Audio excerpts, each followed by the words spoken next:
Minister, you just received a petition from a sizable group of St. Martin residents. Have you had an occasion to glance at? I'm sure they've been advertising what their goal is. How feasible do you think those goals are, and how quick do you think that any of those can be enacted?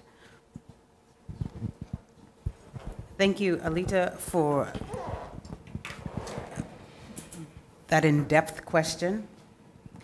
If I understood, the first stop that the petitioners made was to Parliament. That is provided for them by law, and they have executed such.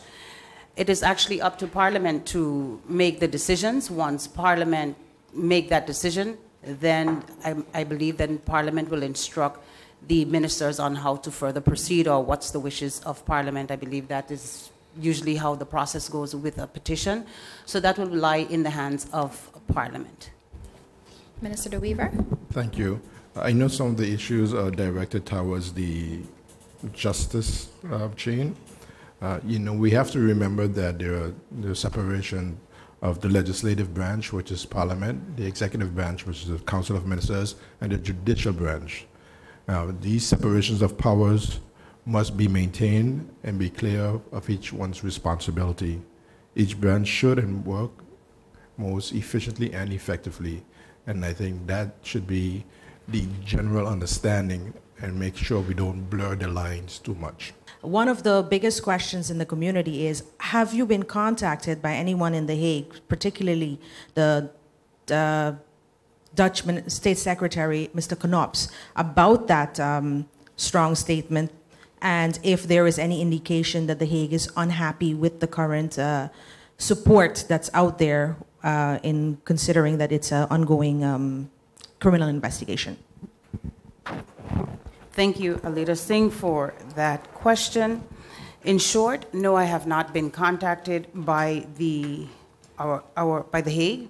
No one has indicated anything to me from The Hague as it relates to the public statement about the leader of the United Democratic Party.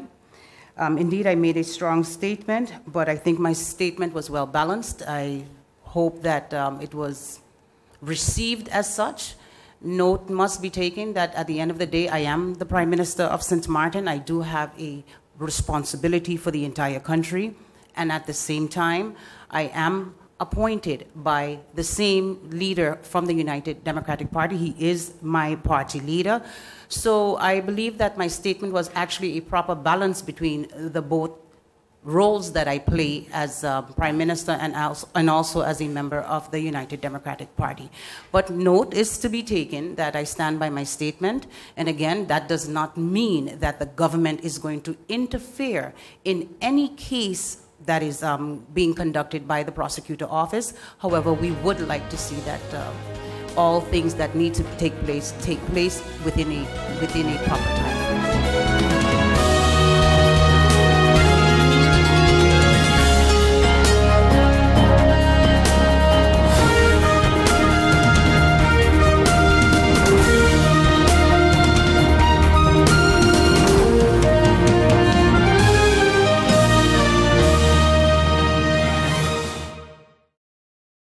GEBE has been faithfully serving the communities of St. Martin, powering your home and our economy.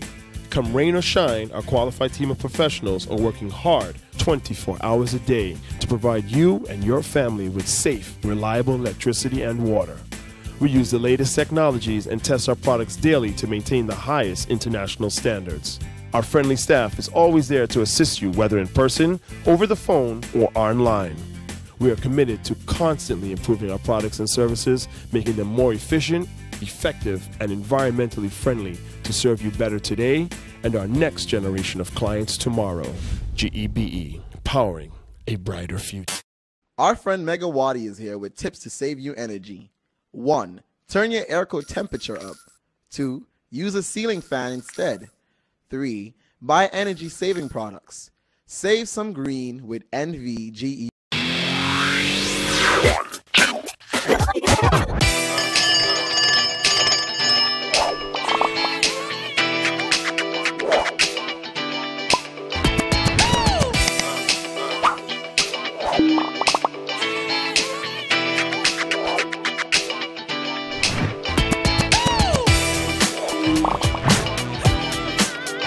SXM, connecting you.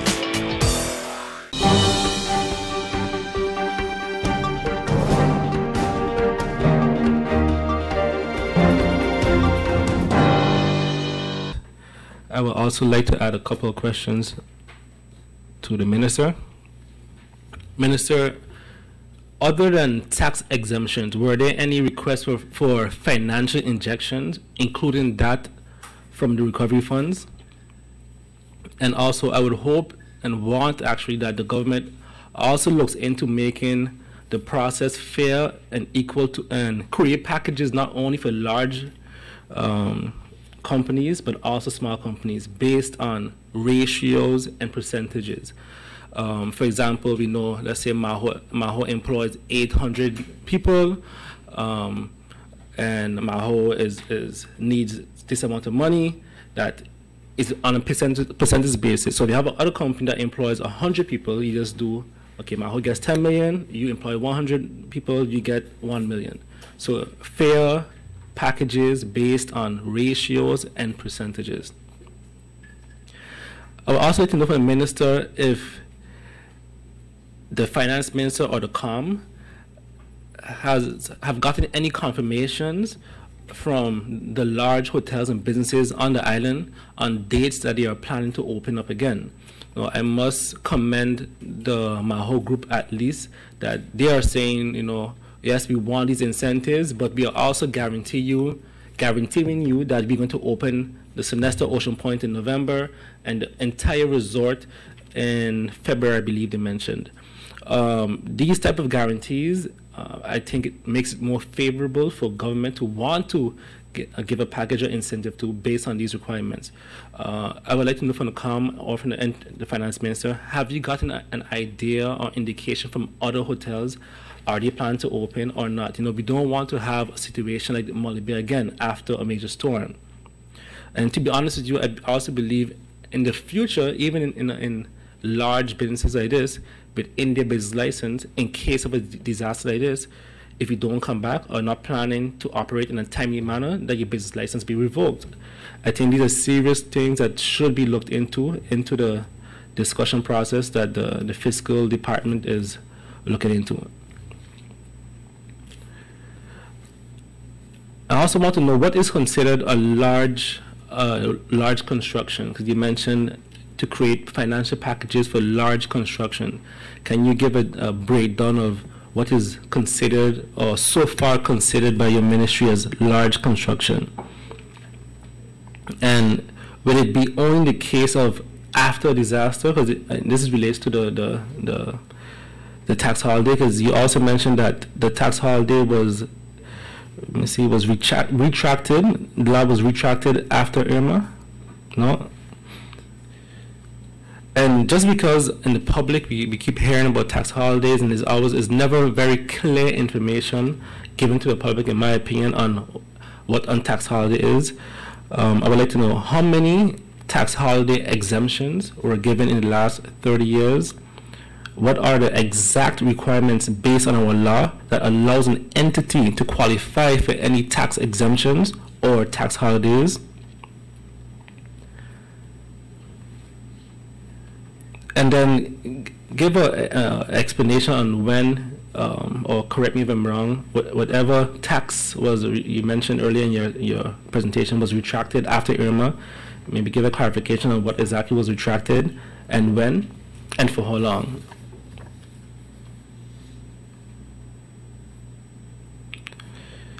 That would be all the questions from me. Again, look to Parliament. No questions. I'll have a brief adjournment to discuss with the Minister on a time for answering the questions.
Hey ma, how you doing? You busy?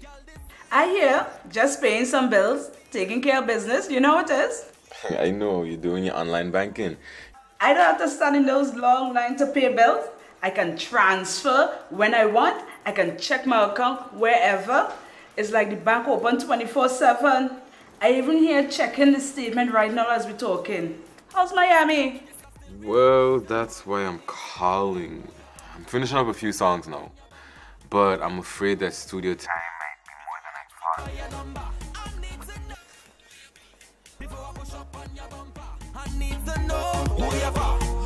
thought. And I was wondering if I could get some help with some funds, and I could pay you back as soon as I get back to St. Martin. Let me check my account. How much you need? I think 500 should be enough. I can transfer it to you while online. Direct from me to you. No problem. Great. Thank you so much, Ma. I'll get online with Wib now. Alright, darling. You know who you're for? I need to know who you're for. Contact WIB today for your complete personal online banking experience. Available for all mobile devices. The Wynwood Islands Bank, now your online banking partner in progress. Who you're for.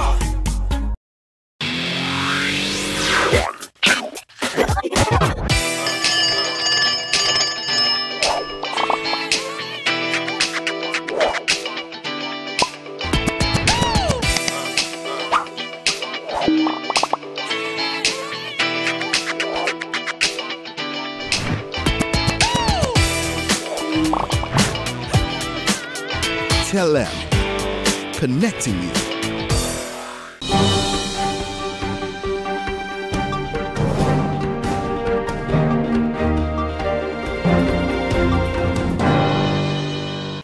Informing and reminding the general public that the road patching program for 2018 would be starting this week and is scheduled to start tomorrow, Thursday. Due to equipment being down, and we've been experiencing some delays, sorry. But we are slated to start tomorrow, Thursday. I ask motorists to please exercise caution as these works move through the various districts. It is the ministry's intention to complete these works in as prompt a time as we can, and we'll try our best to disrupt traffic as little as possible. In the coming weeks, the schedule will be distributed to the public via the media so that they can be properly informed. Last week, Wednesday, the ministry held a National Spatial Data Infrastructure, or NSDI, consultation session here at one of our conference rooms. And this was a consultation to review the proposed approach for St. Martin with key stakeholders all in one room.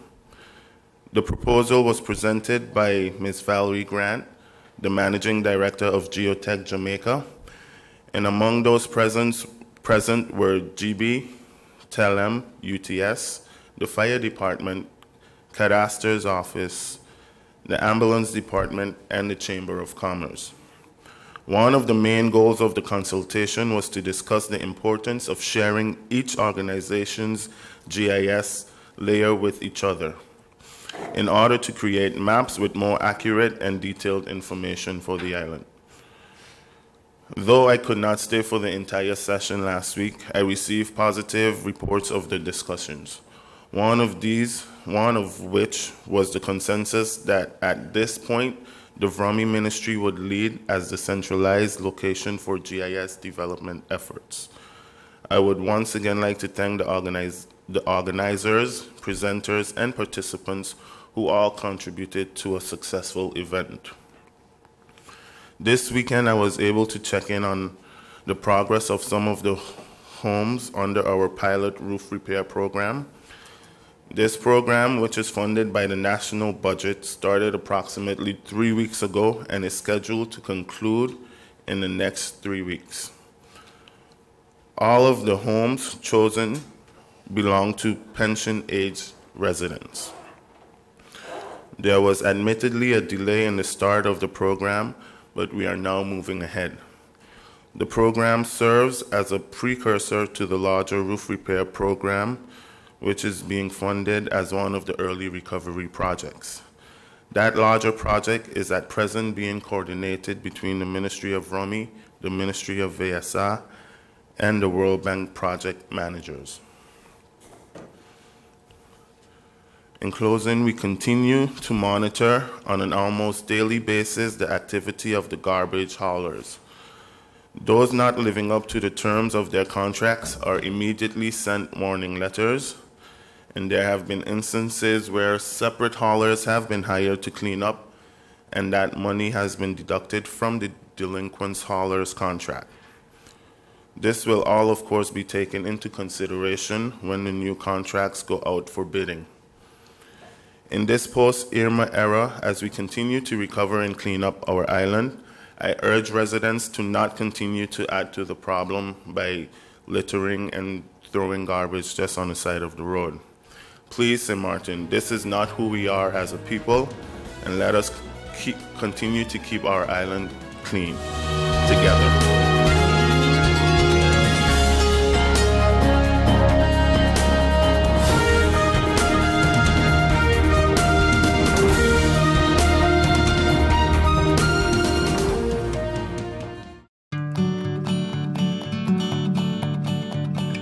It's been said that behind every door, possibility awaits.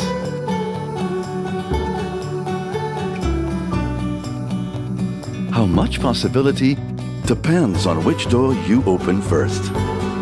Every day, we help our customers discover the possibilities in their lives. It all starts with a conversation. Scotiabank. Discover what's possible.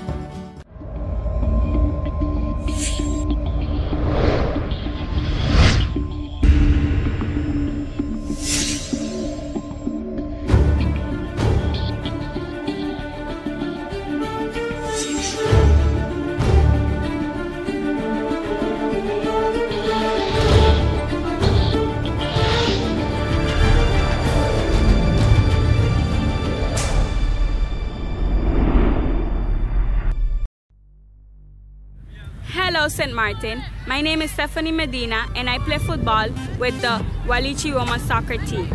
I have represented St. Martin in many different games. For example, the Dutch Caribbean Women's Soccer Cup. I played against Bonaire, Aruba, and Curacao right here in this stadium.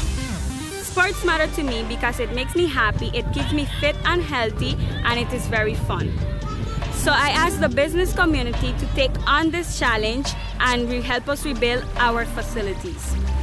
And I also asked the community to nominate the local businesses in your area and take on the challenge and step up for sport. Why? Because sports matter. Check out the Department of Sport Facebook page for more information. Hashtag sports matter, hashtag are you in?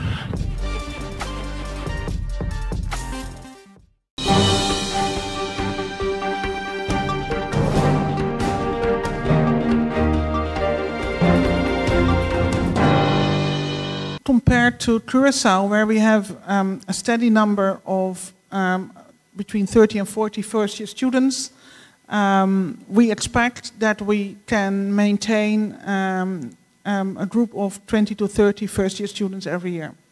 So 25 would be the average here that we would probably have in the law program. Of course, we're hoping that we can give more knowledge to more people by having all these additional activities, which are the logical side effects for us from having a law school, which are, for many of those, you don't need to go into the whole program. You don't need the prerequisites to register, but it is of interest for anyone, for instance, public lectures. The subject in question, you said, will be conducted in the Dutch language mostly. Now, considering the fact that we have so many different nationalities on St. Martin and most of us in the English language, how do you make special room for them in that they too can also follow the program? Of course, it has to be in Dutch because they have to study the legal texts which are in Dutch. But we are used to have, for people having Dutch as a second language. On Curaçao, Papiamento is for many of our students the first language. So we have a very, very severe language program throughout our whole program. And for those who really don't think their Dutch is sufficient, the pre-law program will have many, many courses to make sure that everyone is up to scratch and is not as a disadvantage when they start. So it is two ways, both the pre-law program and within the program.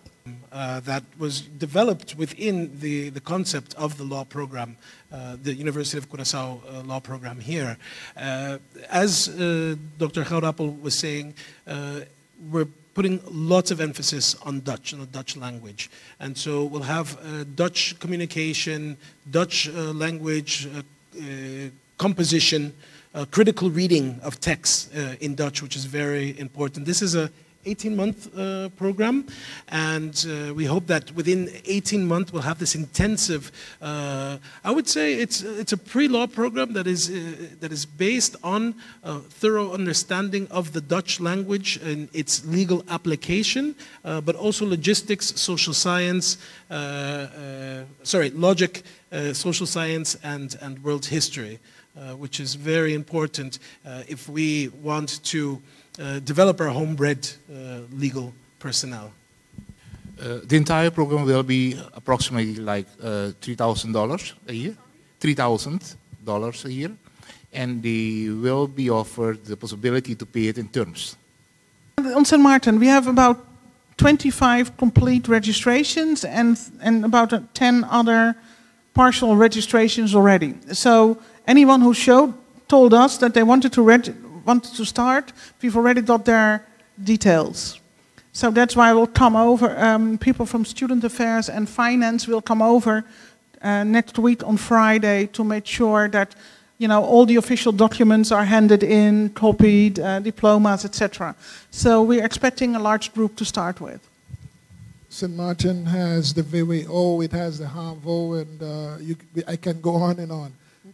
Are they also coming out of there, and will you all be marketing this law course in there?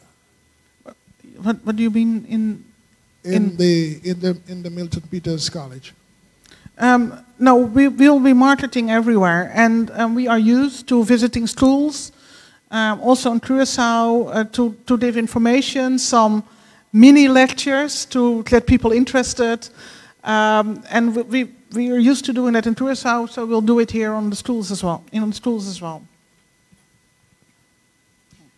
A couple of months ago, our student affairs came to St. Martin. They visited different schools, informing HAVO and VU students about the possibilities of the programs offered in Curaçao, and also that the programs will be offered in St. Martin. So they are aware of it, and in our marketing efforts, we'll continue in collaboration with USM to inform the students about possibilities of studying in St. Martin itself, because we want to keep the kids on St. Martin soil. Of we, St. Martin government, want to do that.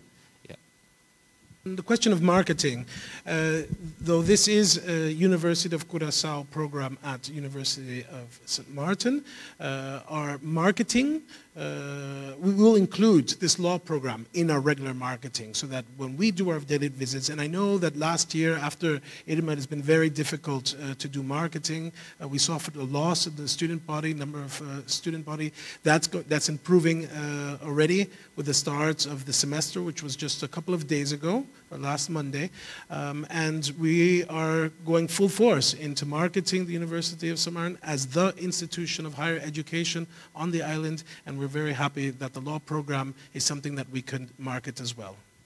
There are not that many 18-year-olds who have pre-registered.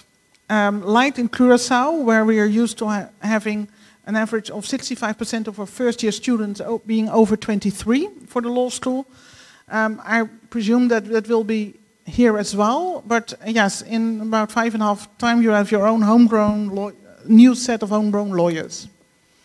Anyone who studies, on time and finishes everything according to the schedule, yes. Thank you. Let me pass it on and probably come back. Just one final question, and it's actually a clarification. Just to be clear, so the classes will be conducted, on some occasions lecturers will be coming. Yeah. It will be done electronically and pre-recorded. Yeah. So the pre-recorded, like for example, the first sets of days that the St. Martin students will be missing out, it will be pre-recorded and sent down? Yeah.